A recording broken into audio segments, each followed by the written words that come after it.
Hello learners, my name is Ankur and today we are going to start a topic that is NEP 2020.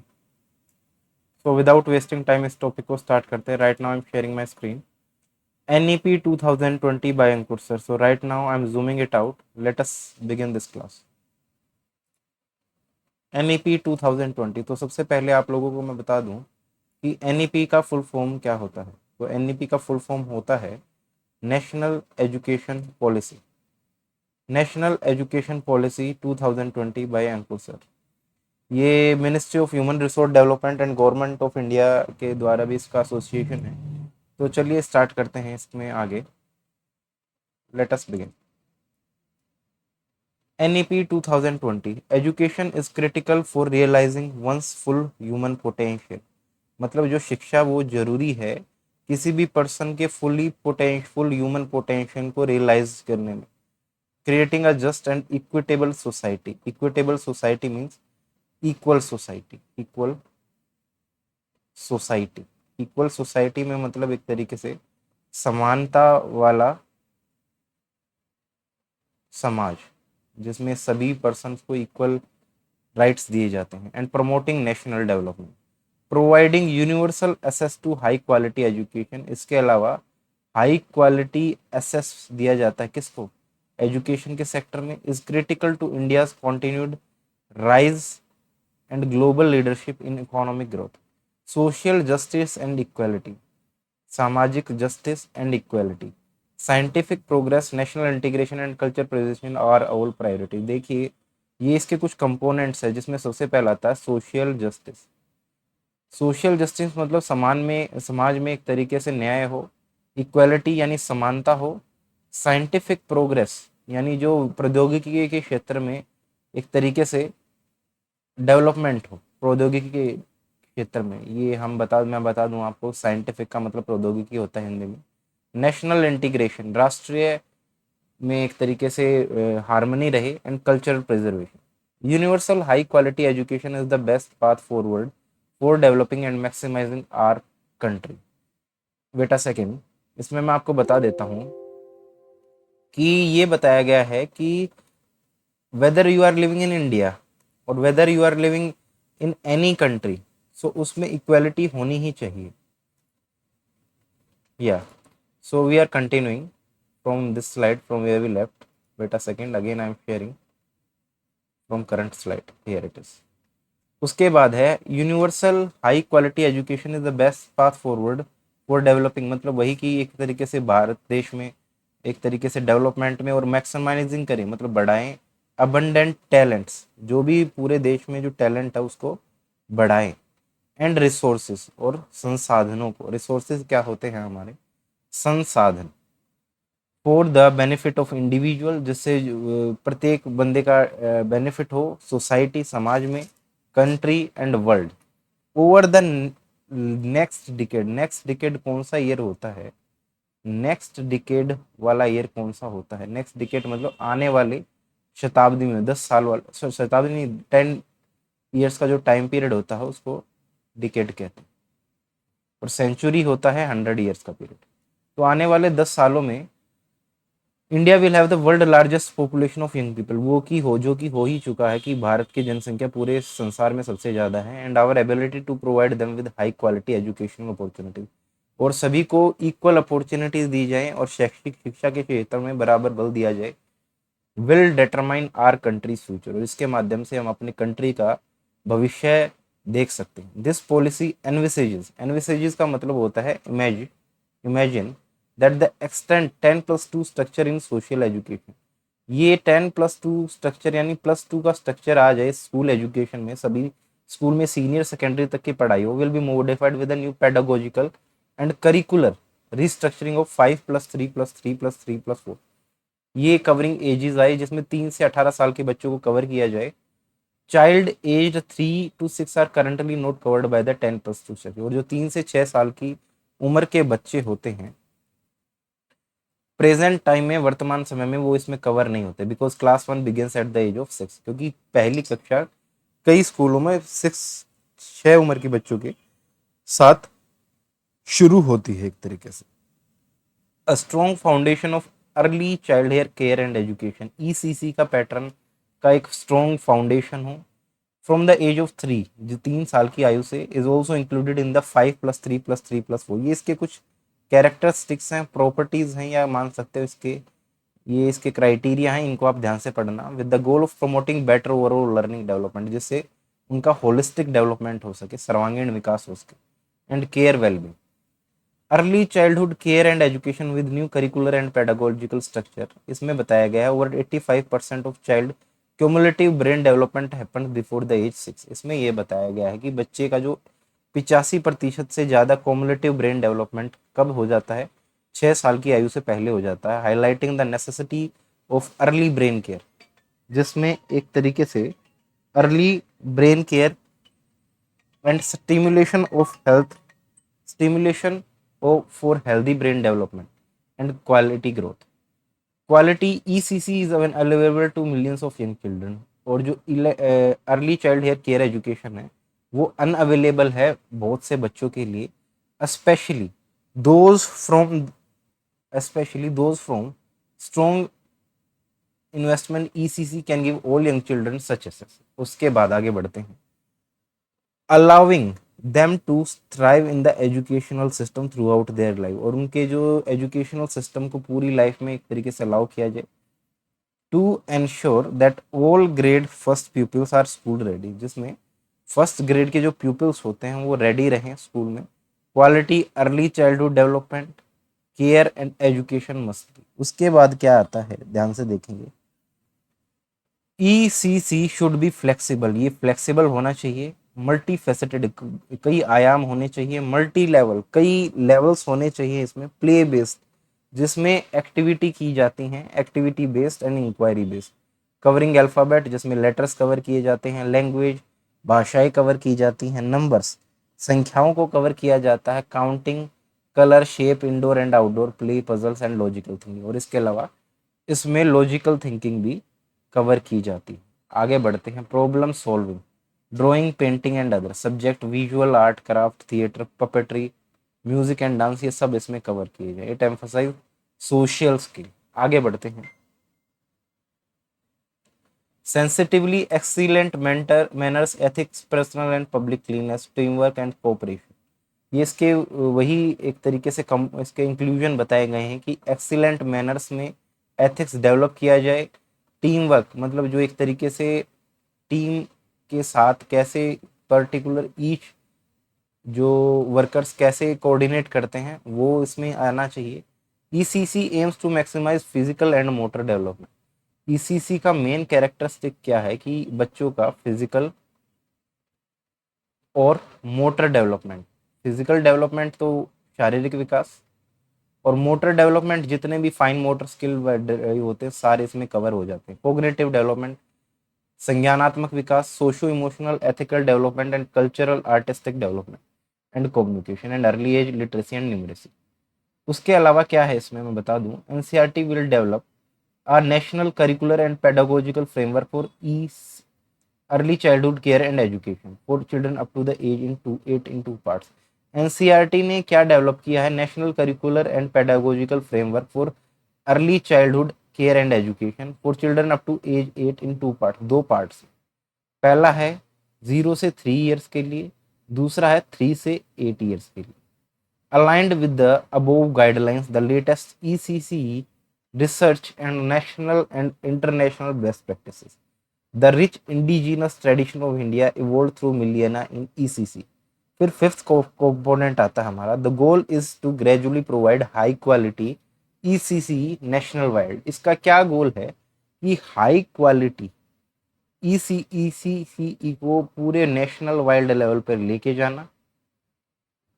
उसके अलावा socio economically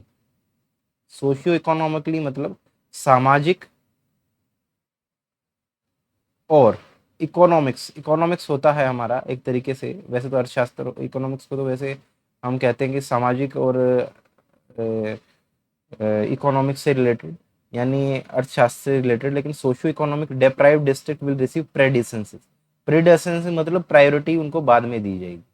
ECC will provide with significantly expanded and strengthen system of early childhood education institution, including stand alone anganwadi. आपने देखा कि rural areas में क्या होता है, anganwadi system चलता है। आंगनवाड़ी में फूड डिस्ट्रीब्यूशन होता है, किसके बच्चों के प्रति, बच्चों में होता है, छोटे प्राइमरी एजेस वाले बच्चों में। आंगनवाड़ी को लोकेटेड विद प्राइमरी स्कूल, और आंगनवाड़ी को दोबारा रीलोकेट किया जाए या को लोकेटेड किया जाए कहाँ पे, प्राइमरी स्कूल्स के पास। प्राइमरी स्कूल्स के पास यानी जो फर्स्ट टू फिफ्थ क्लास के बच्चे होते हैं उनको प्राइमरी स्कूल्स कहते हैं। प्राइमरी स्कूल वाले बच्चे मतलब फर्स्ट टू फिफ्थ क्लास के स्कूल्स में होना चाहिए। प्री प्राइमरी स्कूल यानी नर्सरी और केजी वाले स्कूल्स में, जिसमें एटलीस्ट 5 to 6 years को located with existing primary school. ये आ गया आपको समझ। बिफोर टर्निंग 5, 5 साल बढ़ने से पहले, every kid will shift to a preparatory class, Bal Vatika. बाल वाटिका का कॉन्सेप्ट अभी केवीएस में चला हुआ है, केंद्रीय विद्यालय में भी चला हुआ है बाल वाटिका का concept, with an ECC qualified instructor. Bal Vatika के सेक्शन में एक ECC early childhood care educator qualified instructor होना चाहिए। प्ले बेस्ड लर्निंग मतलब रोट लर्निंग या सिंपल लर्निंग नहीं होनी चाहिए, खेलने के द्वारा अधिगम होना चाहिए। विल एनहेंस कॉग्निटिव, बच्चों का संज्ञानात्मक, अफेक्टिव और psychomotor and early literacy and numeracy, ये सारी चीज उसमें डेवलप। फिर सीधे 7th पॉइंट पे आते हैं। Current anganwadi workers teacher should be systematically told in NCERT curricular pedagogical framework. जो आज वर्तमान समय में आंगनवाड़ी के वर्कर्स और अध्यापक हैं वो पढ़ाएंगे एनसीईआरटी के करिकुलर को, मतलब पाठ्यचर्या को, एनसीईआरटी की पाठ्यचर्या को, pedagogical framework to create an initial cadre of high quality ECC. Initial cadre मतलब एक तरीके से उनको स्टार्टिंग वाला, इनिशियल यानी स्टार्टिंग वाला cadre of high quality ECC instructor उनको दिया जाए। Anganwadi workers teacher with 10+2 above qualification with receive of 6 month ECC certificate. और आंगनवाड़ी के जो कार्यकर्ता होते हैं, जो अध्यापक होते हैं, उनको 10+2 अबव क्वालिफिकेशन के साथ उनको प्राप्त हो एक 6 month का ईसीसी सर्टिफिकेट। तो इसके कुछ इन्होंने मॉडिफिकेशन प्रोविजन बताए हैं। फिर बढ़ते हैं टॉप 8th पॉइंट के पास। Cluster resource centre of school education department will mentor Anganwadi workers teacher in ECC training and organize at least one monthly contact class for continual assessment। ये simple है, समझ में आ गया होगा। आश्रमशालाज इन द ट्राइबल डोमिनेंट, अब जो कुछ जनजाति वाले एरियाज होते हैं, ट्राइबल एरियाज होते हैं, जनजाति वाली एरिया होते हैं, उनमें आश्रमशालाज होने चाहिए ट्राइबल डोमिनेटेड एरियाज में। And all alternative school shall phase in ECC. Ashramalas and alternative school will integrate and implement ECC similarly MHRD. MHRD stand for Minister of Health and Residential Department. MHRD will oversee ECC curriculum and methodology to provide continuity for pre-primary through primary school and focus on basic education। और basic education पे भी उनको बल देना चाहिए। फिर है, आगे बढ़ते हैं नेक्स्ट कॉन्सेप्ट पे। इसके बाद अगली स्लाइड पे, shall jointly create and implement early childhood care and education curriculum. ये सारा आप पढ़ लेना, ये एक रीडिंग से कवर हो जाएगा। फिर आगे बढ़ते हैं, attaining foundational literacy and numeracy.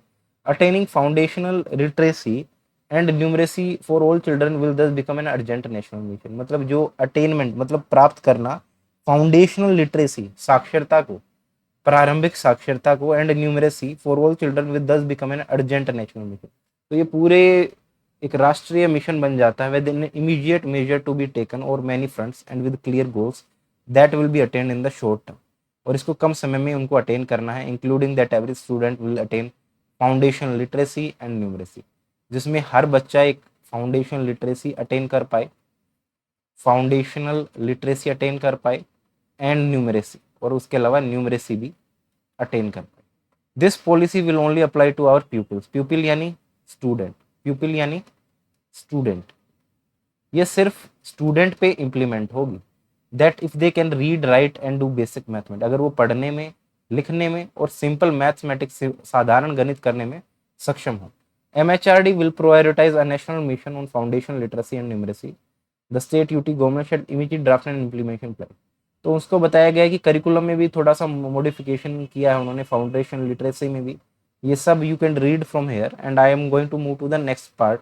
Not next part, the important point basically. Each school will have a pupil teacher ratio, ये सबसे इंपॉर्टेंट है। PTR रेशियो कितना किया है उन्होंने, 30 बच्चों में एक टीचर, मतलब 330 स्टूडेंट्स में how many teacher, only one teacher is included in, only one teacher is included. Location with many socio economically 425, अगर कोई पिछड़ा स्थान होता तो उसमें 25 वन भी होना चाहिए, बट इससे कम नहीं होना चाहिए। The preparatory and middle school curriculum will emphasise basic literacy and numeracy, ये क्लियर है आप लोगों को। फिर मेन पॉइंट्स पे आते हैं डायरेक्ट, कि जो ग्रेड 1 में क्या होगा, फर्स्ट क्लास में क्या होगा। First several weeks of grade 1 the NCERT and SCERT will construct N interim 3 month play based school preparation module for grade 1 pupils. इसमें यह बताया गया कि जो प्रारंभिक एक हफ्ता होता है पहली क्लास के बच्चों के लिए, उनका एक पीछे रह जाते हैं उसमें ग्रेड फर्स्ट में काफ़ी बच्चे, तो उनको एक आगे लाया जाए, उनके लिए कुछ अलग इनिशिएटिव लिया जाए, और ये इसमें प्रावधान रखा गया है। The digital infrastructure for knowing sharing will host a national repository of high quality foundation literacy and numeracy resources. Diksha, अब दीक्षा क्या है? दीक्षा एक ये ऐप भी मान लीजिए ऐप तरीके की ऐप है, जिसमें इनका फुल फॉर्म है डिजिटल इंफ्रास्ट्रक्चर। ये इसकी दीक्षा की फुल फॉर्म मैं बता देता हूँ, digital infrastructure for knowledge sharing, ये दीक्षा की फुल फॉर्म है। Will host a national repository of high quality foundation literacy and numeracy resources. इसको आप ध्यान से पढ़ लेना, दीक्षा की फुल फॉर्म आ भी जाती है कई बार। उसके बाद क्या है मैं बता दूं आपको, technological solution to help teacher and student communicate will be piloted and adopted. Now moving on to the next slide. A nutritious breakfast can be particularly effective for studying cognitively more difficult subjects. Therefore, offering a basic yet stimulating breakfast in addition to midday meals. अब क्या होता है कि कुछ mid day meals programme भी चलते हैं हमारे। कौन से? मिड डे मील प्रोग्राम भी चलते हैं। मिड डे मील्स प्रोग्राम में क्या होता है कि फूड का डिस्ट्रीब्यूशन होता है। किस में? फूड डिस्ट्रीब्यूशन होता है। किस में होता है फूड का distribution? In various you could say that schools of primary school. Basically primary school में फूड का डिस्ट्रीब्यूशन होता है, और एक केयर टेकर के द्वारा ये फूड डिस्ट्रीब्यूट किया जाता है। And moving on forward, for 100% immunisation. अब क्या है, इम्यूनिटी सिस्टम को बूस्ट करने के लिए इन 100% इम्यूनाइजेशन भी किया जाता है। जैसे कुछ डिजीज़ होती हैं जिनको एक तरीके से सिरिंज के द्वारा उनको इम्यूनाइजेशन किया जाता है। All school children ensure universal access to all levels of school education. फिर आगे बढ़ते हैं, ये पढ़ लेना आप ये सारे पॉइंट्स। अभी देखिए मेरे पास लिमिटेड टाइम होता है, मेरे को ज़्यादा से ज़्यादा और इम्पोर्टेंट भी कवर कराना होता है, और एग्जामिनेशन पॉइंट ऑफ व्यू से ये पढ़ लेना, ये इसके जितना भी कंटेंट है। उसके बाद आते हैं सीधा जो इम्पोर्टेंट पॉइंट्स मैं आपको बता दूं। Through innovative mechanism adopted by state UT government trained and qualified social workers, civil society organisation, department of social justice and empowerment. मतलब जो इनोवेटिव मैकेनिज्म लाए जाएं adopted by state UT government, जिसमें राज्य की सरकार द्वारा और यूटी यूनियन टेरिटरी केंद्र शासित प्रदेश वाली जो सरकार होती है उनके द्वारा एक इनोवेटिव मैकेनिज्म मतलब एक तरीके से आने वाले समय में क्या इनोवेशन ला सकते वो बताया गया है इसमें। फिर है reforms in school करिकुला and pedagogy. School education will be restructure, और जो हमारा जो शिक्षा का क्षेत्र है, जो स्कूल का एजुकेशन है, उसको रिस्ट्रक्चर किया जाए to meet the needs and interest of students age 3 to 8, जिसमें एज होती है 3 से 8, 3 साल से 8 साल की उम्र में, 8 से 11 और 11 to 14, ये बताया गया है इसमें। चलिए आगे बढ़ते हैं। इसके बाद grade 3 to 5 covering ages 8 to 11, middle stage grade 6 to 8 covering age to 11 to 14। इसकी एजेस वगैरह बताई गई है, उनको क्लासीफाई किया गया, 2 फेजेस में क्लासीफाई किया गया है। फिर आता है वोकेशनल एजुकेशन। वोकेशनल एजुकेशन क्या होता है? वोकेशनल एजुकेशन का मेन पर्पस क्या होता है कि बच्चों को एम्प्लॉयमेंट प्रोवाइड करना। कैसे? वोकेशनल कोर्सेज के थ्रू। और कुछ आपको बता कि सारे बच्चे एकेडमिक्स में अच्छा नहीं कर पाते, एकेडमिक्स में सभी बच्चे अच्छा नहीं कर पाते, तो इसलिए सरकार ने इनिशिएटिव किया है कि वोकेशनल कोर्सेज को भी एक तरीके से इम्प्लीमेंट किया जाए, और सरकार में एक तरीके से अवेयरनेस भी फैलाई जाए। Vocational education will start in school from the 6th grade and will include internship, और इसके अलावा इंटर्नशिप भी होगी। The national education policy 2020 proposes integrated vocational education within the curriculum of traditional school. According to NEP 2020, a concreted national effort will be made to ensure universal access. NEP 2020 document के हिसाब से कंक्रीटेड national effort किया जाएगा जिसमें universal access दिया जाएगा, सभी को एक्सेस दिया जाएगा, सभी को एक्सेस दिया जाएगा एंड अफोर्ड अपॉर्चुनिटी दी जाएगी to all children of country to obtain quality holistic education including vocational education from preschool to the grade 12। ये इसके कुछ प्रोविजन हैं, ये भी आपको समझ में आ गए होंगे। फिर बढ़ते थ्री लैंग्वेज फॉर्मूला क्या है। Will be applied in accordance with the constitution, ये संविधान के हिसाब से लाया गया है। इसमें क्या बताया गया है मैं बता दूं आपको। मल्टीलिंगुअलिज्म, मल्टीलिंगुअलिज्म में मतलब होता है बहुभाषिक। मल्टी मतलब मैनी, लिंगुअलिज्म मतलब लैंग्वेज, तो बहुभाषिक लैंग्वेज आएंगी। नेशनल यूनिटी, जिससे राष्ट्रीय एकता रहेगी। Adaptability, student whose medium of instruction is the local home shall start learning science and mathematics bilingually in grade 6। और जो बच्चे 6th क्लास में हैं उनको साइंस और गणित और विज्ञान पढ़ सकते हैं बाइलिंगुअल मीडियम में, दोनों भाषाओं में। They can communicate about science and other subject both their home language and English by grade 9। जैसे कि आपको पता है कि 6th क्लास में कुछ बुक्स ऐसी होती हैं या ये 7th 8th क्लास में जो दोनों लैंग्वेजेस में आ जाती है। जैसे साइंस हुआ हमारा, आर्ट्स हुआ और मैथमेटिक्स, ये दोनों लैंग्वेज में आ जाती है। जैसे कुछ बच्चे इंग्लिश मीडियम ले लेते हैं और कुछ बच्चे हिंदी मीडियम ले लेते हैं, ये क्लियर है आपको। High quality multilingual textbooks and teaching learning materials will be prepared for that to enrich our children and preserve these rich language and their artistic treasure. ये हो गया। उसके बाद है all student in school public और private में have the option of learning at least 2 years of classical language. अब क्या होता है कि क्लासिकल लैंग्वेज भी होती है। क्लासिकल लैंग्वेज क्या होती है? क्लासिकल मतलब क्लासिकल डांस नहीं, क्लासिकल मतलब जो हमारे पहले वाली लैंग्वेज होती है, जिसमें हमारे जैसे पाली लैंग्वेज भी है एक क्लासिकल लैंग्वेज कंसिडर। संस्कृत सबसे अच्छा इसका एग्जाम्पल है, क्लासिकल लैंग्वेज है हमारी। That is associated with literature through experiential and innovative approach. अब क्या होता है कि कई क्लास 7th या 8th क्लास में होता है कि बच्चों के पास थर्ड लैंग्वेज का ऑप्शन रहता है, जिसमें संस्कृत होता है। कुछ प्राइवेट स्कूल में जर्मन भी आ जाती है, फ्रेंच भी आ जाती है, तो बच्चों को उनमें से चूज करना पड़ता है एक। So and some go with Sanskrit, कुछ जर्मन को चूज करते हैं, कुछ फ्रेंच चूज करते हैं, तो that is also the criteria. आगे बढ़ते हैं। ISL Indian sign language, the language instruction will be experiential learning pedagogy national set state curriculum material by standardise Indian sign language. ये ISL की फुल फॉर्म है, Indian sign language. ये आपको आ गया होगा समझ में। आगे बढ़ते हैं। असेसमेंट रिफॉर्म, देखिए असेसमेंट रिफॉर्म आपको खुद पढ़ना होगा, ये काफ़ी बड़ा भी है, लेकिन इसके मेन पॉइंट मैं बता देता हूँ क्या है। असेसमेंट का मेन पर्पज़ क्या होता है कि समेटिव असेसमेंट तो होता ही है, और इसका मेन प्रपोजन ये होता है कि रोट मेमोराइजेशन, यानी जो बच्चे रट लेते हैं उसको हटाना और समझ के पढ़ना उनको, is made through more regular and formative. फिर आता है the propose national assessment centre NCERT and SCERT will help state UT revamp old stump student school based assessment progress card with schools give parent the progress card will be 360 degree, और ये progress card हमारा होगा 360 degree का, जिसमें multi dimensional report आती हैं with details each learn cognitive संज्ञानात्मक affective and psychomotor progress and distinctiveness.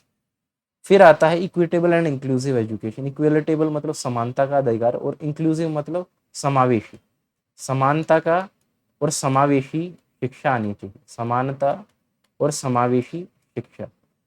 Education is the best tool for social justice, education एक सबसे अच्छा टूल है सामाजिक जस्टिस के लिए। Inclusive and equitable education is essential to create a society where everyone can dream thrive and contribute. The education system should be benefit India school children, no child is denied, और किसी भी बच्चों को इससे मना नहीं कर सकते।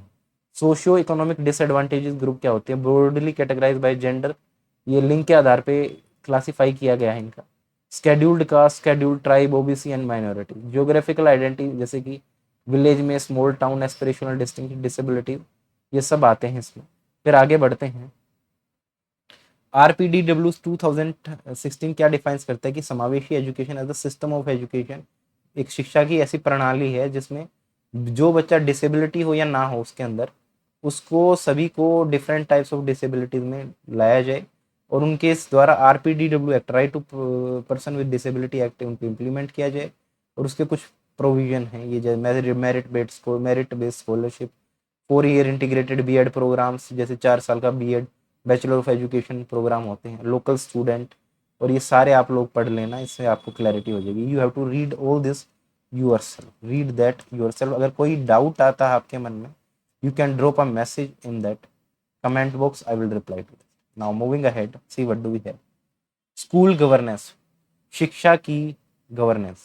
School complexes cluster increase school governance. जो स्कूल के विद्यालय के कॉम्प्लेक्सेस और क्लस्टर हैं वो स्कूल गवर्नेंस को बढ़ाते हैं। First the DSC will give the school complex cluster semi autonomy. Autonomy का मतलब क्या होता है?